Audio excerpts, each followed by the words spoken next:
నిజామాబాద్ జిల్లా ఇందల్వాయి మండలంలోని గన్నారం గ్రామంలో ఇంటింటి ప్రచారం నిర్వహించిన మండల కాంగ్రెస్ నాయకులు మరియు గ్రామ శాఖ అధ్యక్షులు బద్దంరెడ్డి బైరయ్య ఆధ్వర్యంలో తమ సహచర నాయకులతో కలిసి ఇంటింటికి ప్రచారం నిర్వహించారు. సందర్భంగా ఆయన మాట్లాడుతూ కాంగ్రెస్ చేస్తున్న అభివృద్ధి కార్యక్రమాలను ప్రజలకు వివరించి అవగాహన కల్పిస్తున్నారు. ఈ కార్యక్రమంలో బోయిన శ్రీనివాస్, రాజేశ్వర్, నవీన్ మరియు జగన్, బద్ద మల్లేష్, తోట భూమయ్య తదితరులు పెద్ద ఎత్తున పాల్గొన్నారు. Triple R news reporter Vaikuntham, మండలం ఇందల్వాయి, జిల్లా నిజామాబాద్. వయసు ఎంత వచ్చింది?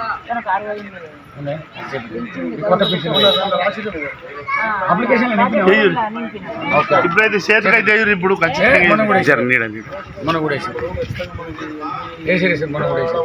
రైట్. చేతు గుర్తుకే కాంగ్రెస్ పార్టీ కాంగ్రెస్